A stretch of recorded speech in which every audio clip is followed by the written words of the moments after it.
সবাই ভালো আছেন তো? প্রিয় উপস্থিতি,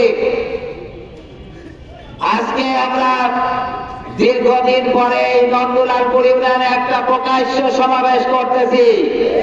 এতে আপনারা খুশি না বেজার?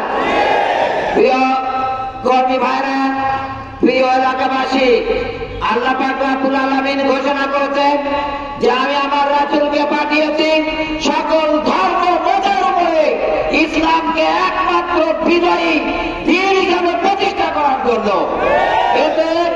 এতে কাফেরদের যদি গাজালা ধরে তাতে কোনো আসা যায় না। আমরা 15 বছর কাফেরদের গাজালা ধরার মধ্যেই ছিলাম, কিন্তু যারা আল্লাহর দ্বীন বিজয় করতে চায়, যারা আল্লাহর দ্বীন প্রতিষ্ঠিত করতে চায়, তারা কোনো কাফের মুশরিকদের চোদনাগারিকে ভয় পায় না।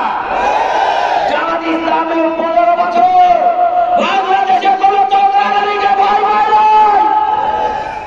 জামাত ইসলামী এই বাংলাদেশে আল্লাহর দ্বীন বিজয় করার জন্য কোরআনকে আগলে ধরে বাংলাদেশের প্রতিটি প্রান্তে আল্লাহর দ্বীন বিজয় করার চেষ্টা করেছে।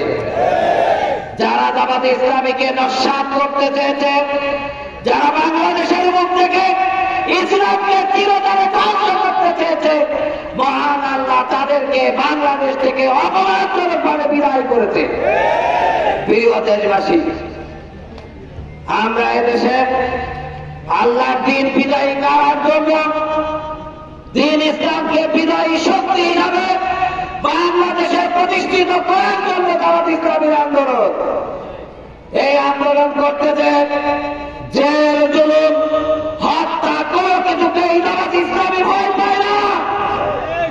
আমরা পট পরিবর্তনের পরে যেটা লক্ষ্য করতেছি, আবার বাংলাদেশের বিরুদ্ধে গভীর ষড়যন্ত্র না হচ্ছে।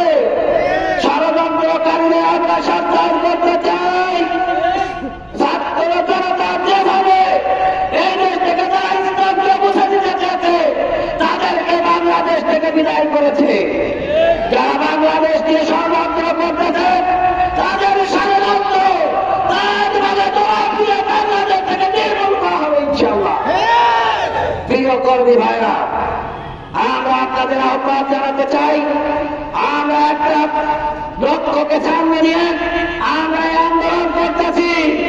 এই লক্ষ্য পৌঁছানোর পর্যন্ত আমাদের আন্দোলন থেমে থাকবে না ইনশাআল্লাহ। এই আন্দোলন করতেছে, যদি জেল থাকতে হয় রাজি আছেন তো আপনারা? যদি সময়ের কোরবানি দিতে হয়, যদি আরো কিছু কোরবানি দিতে হয়, সকল কোরবানি দিয়ে বাংলাদেশে আল্লাহর দ্বীনকে বিজয় করার মাঠে আমরা থাকবো ইনশাআল্লাহ।